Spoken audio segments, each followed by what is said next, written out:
This year, I made a promise to myself that I would finally dive into every single Soulsborne game in the franchise as a first-time Souls player. I'm going to record all of my experiences, and so far I've played Dark Souls 1 and 2. Each one of them have left their mark on me in a different way, but Bloodborne, this one has easily been my favorite so far. I didn't think Bloodborne would stick with me like this, but now I can't stop thinking about it. Bloodborne didn't just challenge me, it actually changed me as a gamer, and somehow ended up becoming one of my top 10 favorite games of all time.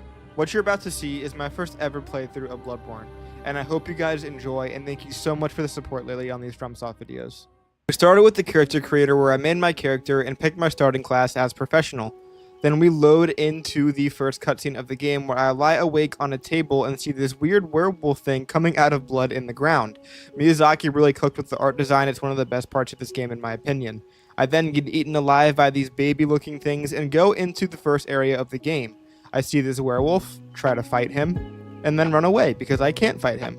Eventually I open the gates to Yharnam and I met with this guy who eventually kills me and I go respawn in the hunter's dream. As I would come to find out, this would be the hub world. I respawn, walk around, and pick my starting weapons, the saw cleaver and the hunter's pistol. After that, I go back into Yharnam at the first lamp that I got. I kill the guy that killed me, climb up this ladder, and link with the first lamp. I then learned that Bloodborne doesn't waste any time throwing you into its systems. The first area of the game kicked my ass, point blank period. After I got used to the symptoms after dying numerous times, I eventually made my way through all of the enemies and into the next section of the game. It's here where I met these two werewolf looking things and I burnt them both alive. After doing that, I would open a room I found would be very useful for farming blood vials and ammo later in the game. This room I would see pretty often. After that, I was introduced to the first boss of the game, the Cleric Beast. Now, my first couple of attempts didn't obviously go so well. I was learning his moveset, and I didn't figure out the gimmick to this fight that would help you defeat him easier. And in classic me fashion, if you've been watching these videos, I got very close to beating him my first attempt when this happened.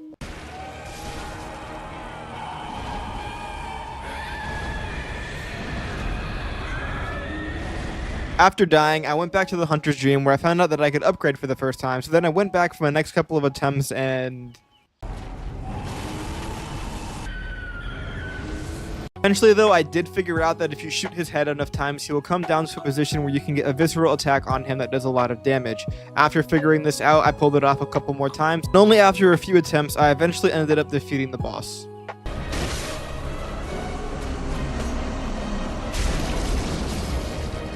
After that, I went back and upgraded some more, bought this armor set, and went on my next path to find the next boss.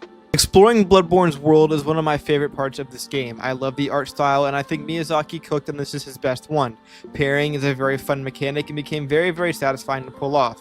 It's also here what I would learn where everybody farms their blood vials. After farming some blood vials, I made my way to this bridge where I saw a bunch of people and then I saw them all get taken out by a boulder.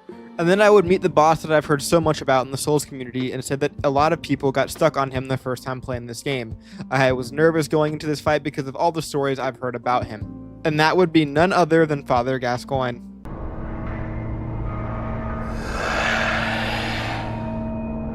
Now, at the beginning of this fight, I was getting my ass kicked, but this is the first real fight where Bloodborne teaches you that you have to parry, and parrying will keep you alive in this game.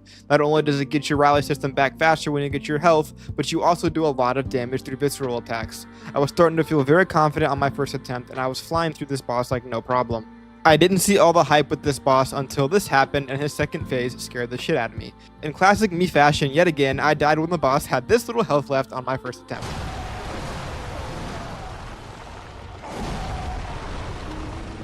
I then went back for my second attempt and I was parrying him no problem and landing a bunch of visceral attacks on Father Gascoigne. Eventually I would get back to his beast phase, and after a near-death experience yet again, I eventually achieved the victory and defeated the boss. After that, I was introduced to the Grand Cathedral, which would be an area that I would become very familiar with throughout the game. I made my way through more of the beautiful architecture of this game that Miyazaki crafted, and then eventually got Gatling gunned by this guy, went up, found him, and pushed him off, and then continued traversing through this beautiful world. Seriously, this is one of the most beautiful and well-crafted and yet haunting gaming worlds that I've ever had the pleasure of playing through. I then met the next boss of the game, the Blood-Starved Beast, and this boss would end up giving me a lot of trouble and actually ended up giving me the second most trouble through my entire playthrough. So my first couple of attempts ended a lot like this.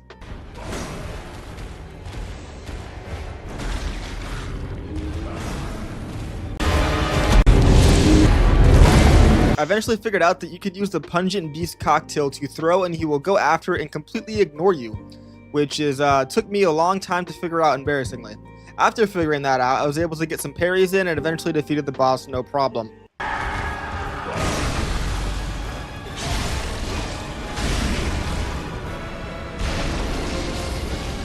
After that, I made my way back to the Cathedral Ward, killed some more enemies, and then looted some more corpses. This world's combat is very fun, so I found myself killing a lot of the ads in this game, actually. I then found myself introduced to the next main boss of the game, Vicar Amelia.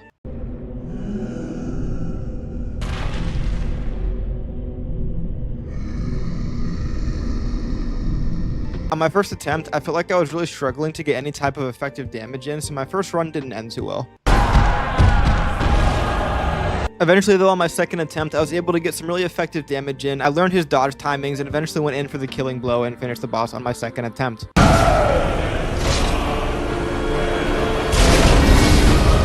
After that, I would be greeted with a cutscene where I touched the skull on this table, and then I'm greeted by an old lady sitting in a chair talking about some of the lore. I'm not really connected to the lore in this game, so don't yell at me. After that, I went to the next area of the game and met one of the optional bosses, the Witch of Hemwick. I'm gonna keep it a buck, guys. This boss sucked. The enemies didn't pose any threat, and I defeated it on my first attempt. I then made my way through some broken down ruins and into this forest section of the game. Miyazaki was able to craft such a beautifully haunting world that makes you feel very unsettled and also at the same time the need to explore.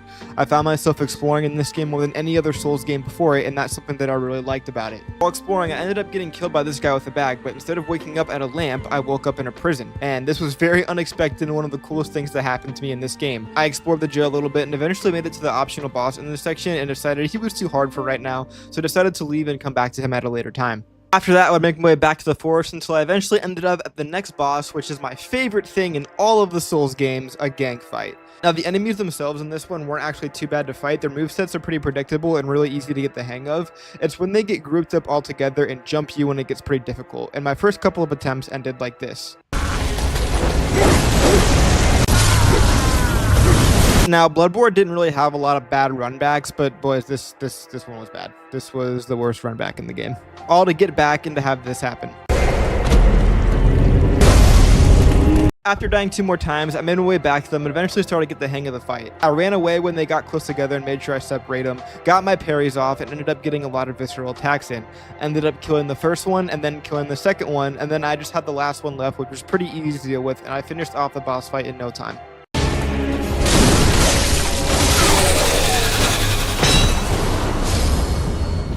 After that, I made my way to this castle on the water side, explored the castle for a little bit, and eventually met this old man in a chair and jumped into the ocean. It is here where I was met with Rom the vacuous spider, and this boss itself wasn't hard. Also, one of the best boss arenas in the entire game, by the way. He was very vulnerable, and you're able to get a lot of damage on him when the damage phases are open, but the amount of adds and the things he shoots at you in between those damage phases is what gave me trouble. So on my first attempt, I ended up dying to it.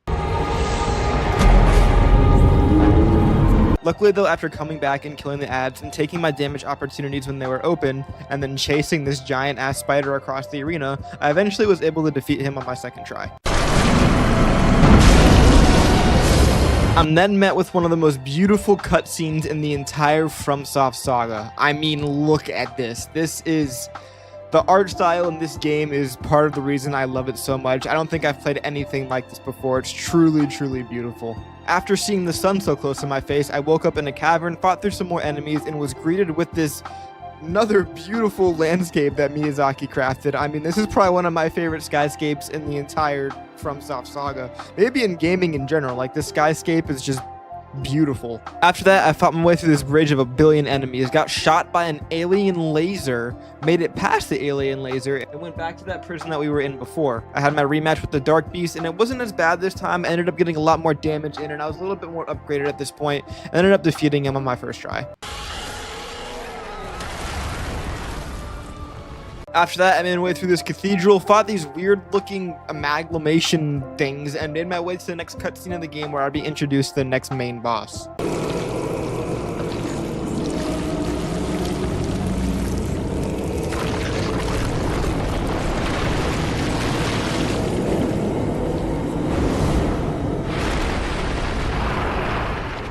Now, on my first attempt, I thought things were going pretty good. I was getting a lot of damage in, and I was making really good progress into the fight for my first try, and so I forgot about the archers, and then this happened to me. And then on my second attempt, I didn't even die to the archers, I died because I got nuked.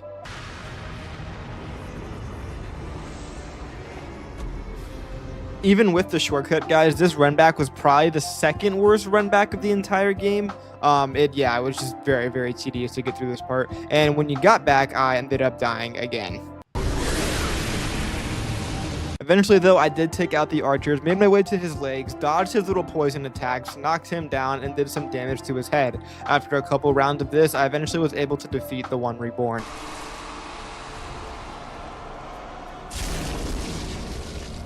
After defeating him, I went to Hogwarts and Bloodborne, went through a magical portal, and went through everyone's favorite parts of the Souls games, a poison swamp. Yay! Then I met the next optional boss where I died on my first attempt because I didn't really understand how simple this boss was to beat. After I figured out that all you had to do was stand behind him until he jumped up in the air and then hit his head when he came back down. This fight was very simple and I got it on my second try. After that, I spent a few hours grinding out some blood echoes because I knew I was getting into the final stretch of the game in the DLC and I didn't want to be underleveled for any of the content. After doing that, I fought my way through Hogwarts some more until I eventually made my way to what might be one of the most, no, it is the most annoying boss I have fought in this series yet. Not the hardest, but the most annoying. No one can catch us. No one can stop us now. I don't care what anybody says, Miko Lash is just a bad boss. You run around playing Ring Around the Rosary until you eventually catch this guy, jump him in a corner, and then after that he runs away some more, you think you get him again, and then he just teleports away from you again, and then after that, see, this guy thinks he's funny, drops this gate, and me being me, I die when I have him on this little health. So after chasing this man-child around the arena again, I got him in a corner, beat the shit out of him, eventually killed him, and moved on from this boss.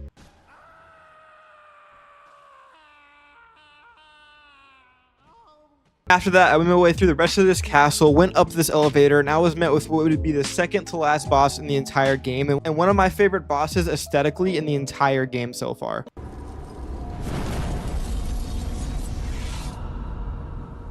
The aesthetic of this boss and the boss arena encapsulated everything I love about this game so far, and after figuring out that I could not parry his attacks, I eventually learned that I have to take my opportunities wisely, dodge his moves, take my backstabs when I have them, and really take advantage of my openings in this fight. That was the way to beat this boss. I found the part where he covers the whole arena in fog really fun to play, as you don't really know where he's coming from, and his attacks are really fun to dodge. Shortly after that, I was able to beat him on my first attempt.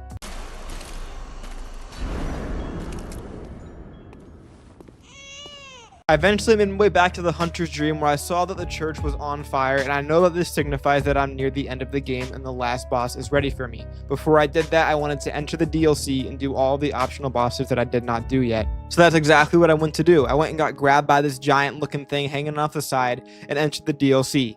Right away, I was met by the enemies, and I knew that they would not be the same pushovers that the regular game enemies would grow to be. After fighting my way through the old hunters and looting everything in sight, I eventually made my way to the first boss of the DLC, Ludwig.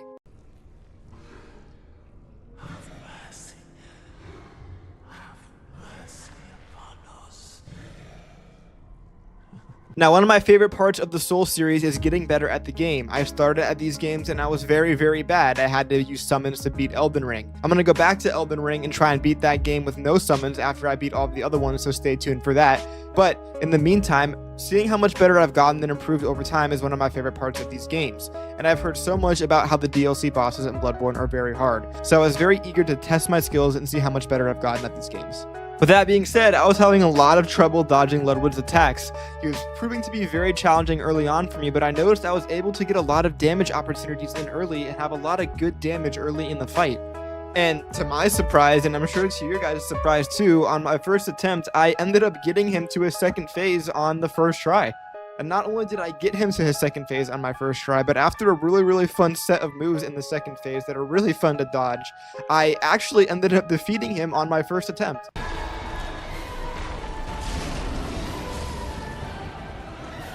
My favorite part of these games, like I said, is seeing improvement, and thank you guys so much for welcoming a newcomer like me into this series. I'm having a blast, and I can't wait to play every game for you guys. Then I had to make my way through the next area of the game, which is a giant spiraling staircase that I actually found the puzzle of connecting everything pretty fun to get through, but I did fall to my death maybe once or twice. After that, I fought the Living Failures boss, which I know is like considered the easiest boss of the DLC, but I don't know how I can one-shot the first boss and then die to the easiest boss of the DLC, don't ask me. I ended up beating him on my second attempt, and then I would be introduced to one of the bosses that I've heard so much about, Lady Maria. A corpse should be left well alone. Now, this is another boss that I heard was very, very difficult, and if anything, I just found this boss really, really fun. I didn't really find her that difficult.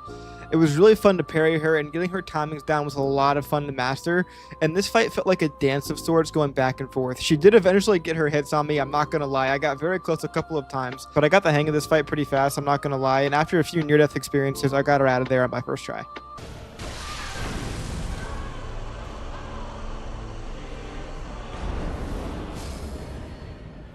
I then was introduced to the area that I hear everybody talk about in this game, and that is the fishing hamlet. I did not like this enemy. He killed me twice. After dying to that guy, I went and fought this guy, traversed into this cave, killed these guys, and got the Rikuyo, the weapon that I would be using for the rest of my playthrough. And then I met the legend himself, the one multiple people consider to be the hardest, if not one of the hardest bosses in the Soulsborne franchise, the Orphan of Cause. This was it. This is where I could finally prove how much better I have gotten since my first playthrough of Elden Ring, and I started off really strong parrying a lot of his attacks. But eventually I was in for a wake-up call, and he would hit chain combo after chain combo, and I would end up missing my parries, and he would start becoming a lot more for me to handle. While I was still getting some hits in, his second phase came around and eventually ended my first attempt. That's death number 1.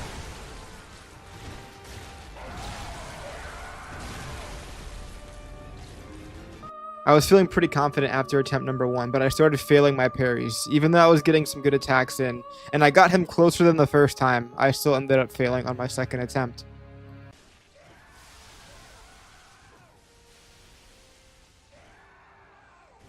On attempt number 3, I was landing more parries and hitting more visceral attacks yet again, but for some reason, I got him down to a third of his health bar yet again when this happened.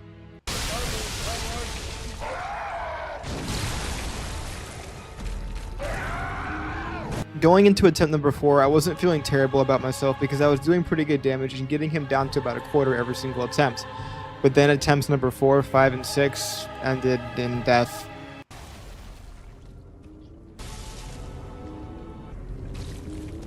I told myself, as a first-time Souls player, if I could do this in under 10 attempts, that would be a really good achievement for me. So on attempt number 7, I hit my parries, got my dodge timings down, and got my counters down. Got to a second phase, got my health really low, and once again I was forced into using my last healing item when he had a quarter of his health left on my 7th attempt. I knew I had to make something happen if I wanted this to be the attempt. And then, when I had barely any health left, ready to start attempt number 8, and he also had barely any health left, I went for the risky parry, and this is what happened.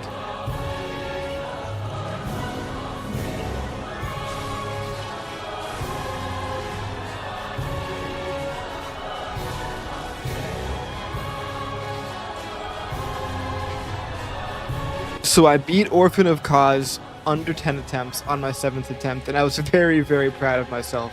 I see why he's really considered a hard boss, but I hope you guys see that I've improved at least a little bit at these games, and thank you so much for having me along the ride of Bloodborne.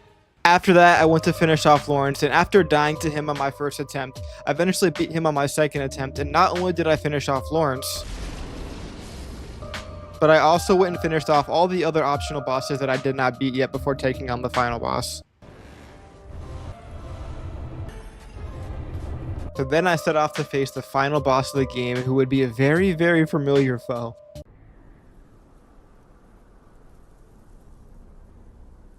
When I fought Gehrman, I thought that he was a really easy but fun fight.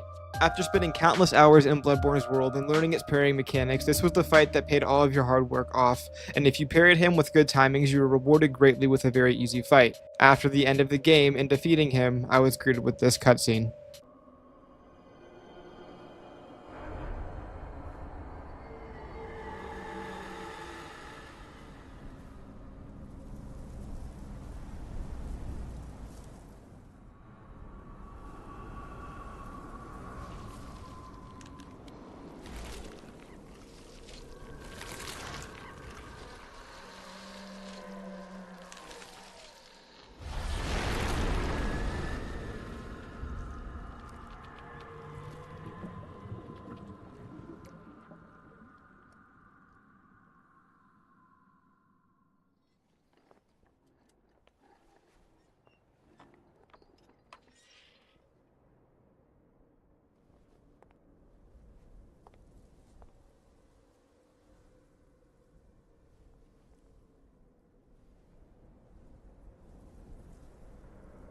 And so, the hunt begins again.